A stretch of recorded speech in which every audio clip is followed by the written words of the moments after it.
Fala pessoal, Spider aqui mais uma vez. Nesse vídeo temos parte de uma aula gravada em que abordo aspectos genéticos do câncer, enfatizando o ciclo celular e sua regulação. Se você quer saber mais sobre o desenvolvimento do câncer, os principais genes associados a esse processo e os mecanismos envolvidos, é só ficar comigo que é logo após a vinheta. Vamos lá!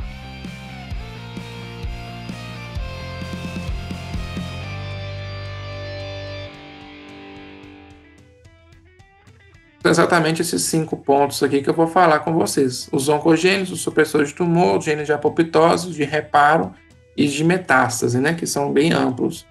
Então eu vou começar com os oncogenes, e aqui só para vocês terem uma ideia, eu vou falar assim alguns, os mais famosos, mas assim, à medida que vocês vão lendo os livros, lendo aí sobre os tipos de câncer específicos, vão ter um monte de genes sendo citados o tempo inteiro, porque as pesquisas vão só mostrando cada vez mais vias de sinalização que levam a essas características que eu mencionei.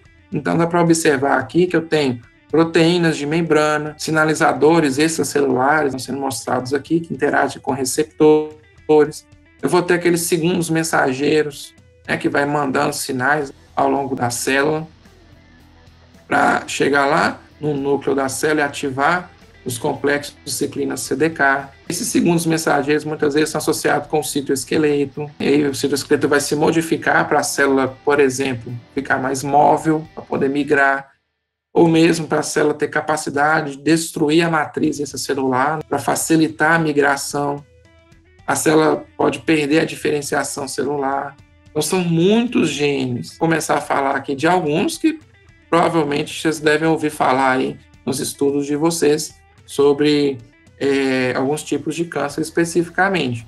É importante, assim, às vezes fica chato ficar citando proteínas e proteínas, mas vocês têm que ter a ideia de que cada vez mais no mundo de hoje, na oncologia especialmente, esse estudo molecular ele está muito avançado. Felizmente, aí a gente pode chegar num período em que você consegue fazer o rastreamento do câncer de cada paciente individualmente, estabelecer para terapias mais individualizadas também, de acordo com o tipo de mutações, por exemplo, que a pessoa apresenta no seu tumor. Eu vou começar pelos oncogenes. A ideia que vocês têm que ter de oncogenes é que eles, na verdade, são derivados dos chamados proto-oncogenes. Proto-oncogenes é um gene normal, e esse nome proto-oncogene é porque é como se fosse a versão prévia do oncogene.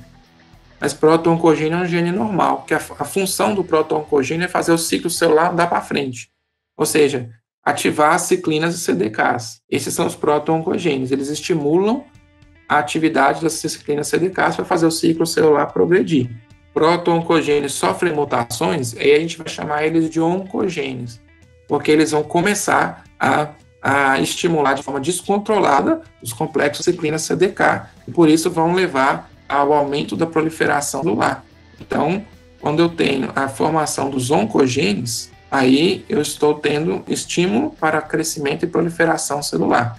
E aí, com o passar do tempo, que a gente foi falando, passando por várias mutações posteriormente, pode chegar ao quadro de uma transformação maligna. Esses oncogenes, eles são, assim, muito diversos, os mecanismos pelos quais eles podem funcionar.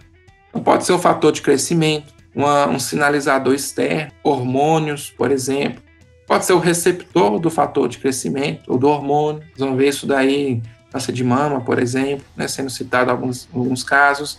Ou eu tenho o fator de crescimento, tenho um receptor, ou pode ser um problema na proteína que vai traduzir o sinal, transduzir o sinal do receptor para dentro da célula, né, como eu mostrei nessa imagem anterior aqui. Pode ser qualquer uma dessas enzimas aqui, internas, né, que estão no citosol. Ou pode ser ainda as proteínas que estão lá no final de toda essa via, que são os genes que são associados ao DNA, e vão estimular aí os próprios fatores de crescimento, ou mesmo proteínas que estimularão as ciclinas CDKs. Os oncogenes são, assim, de vários tipos diferentes, né, variam desde fator de crescimento, receptores, proteínas de segundos mensageiros, proteínas nucleares.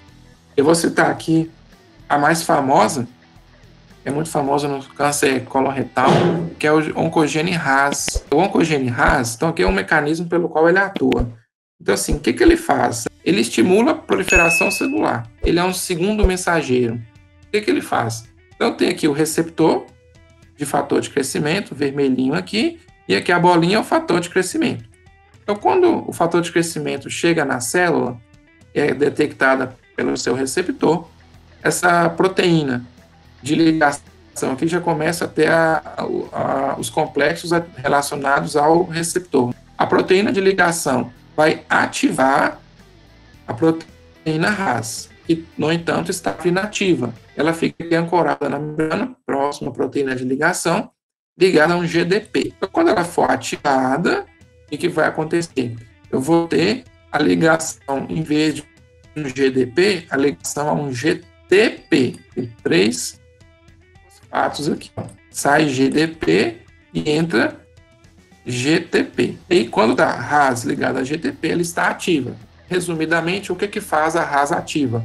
Ela vai ativar uma série de vias de sinalização, que mostra da MAP quinase, como o nome fala, quinase, sinase. Ela ativa lá os complexos ciclina-CDK. Ela vai fosforilar os complexos ciclina-CDK. Isso vai levar à transcrição das proteínas que vão fazer o ciclo celular progredir. Então, esse MAP é proteína ativadora de mitose. Esses complexos MAP quinase vão levar à divisão celular por via de ativação do RAS. Então, perceba que é uma coisa, uma cascatinha, né?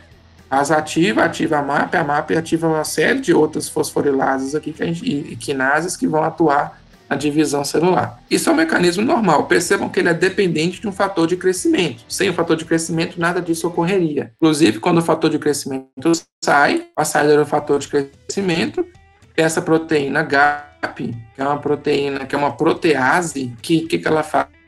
Ela remove o GTP e coloca o GDP de novo, ela tira o fosfato. Quando ela faz essa hidrólise do GTP, aí ela inativa a RAS.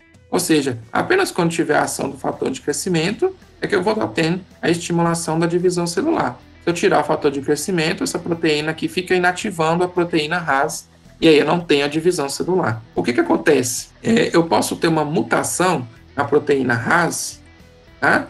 E vai fazer o quê? Ela não consegue mais se ligar com a proteína GAP, né? Essa proteína GAP, que é importante para inativar a RAS, não vai conseguir mais se ligar. Então, basicamente, essa mutação ela é bem conhecida, né, dessa proteína RAS, vai conferir a ela a atividade plena. Ela vai ficar ativa o tempo inteiro. E se ela ficar ativa o tempo inteiro, ela estimula a MAP quinase o tempo inteiro, o que estimula a célula divisão, né, a progressão do ciclo o tempo inteiro. Isso vai acontecer, essa mutação vai acontecer, e essa célula vai precisar mais de crescimento. Percebam que se isso aqui se mantiver ativo, por causa que eu não consigo inativar mais, eu vou ter aqui uma mutação que confere a essa célula a independência, né, do fator de crescimento para a proliferação. Então, esse é o mecanismo, por exemplo, do oncogene RAS, que é um dos mais famosos. Mas é importante ressaltar também que existem várias outras mutações aqui em proteínas, na MAP quinase, na própria GAP tem mutação, né? Então são proteínas, essas vias, elas também têm outras mutações que levam ao mesmo destino, ok? Então, assim, para vocês terem uma ideia, né, de como isso ocorre. Como vocês estão vendo aqui, o RAS, ele leva à progressão do ciclo celular, por isso ele é caracterizado como um proto-oncogene. No momento em que ele sofre mutação, ele é chamado de oncogene.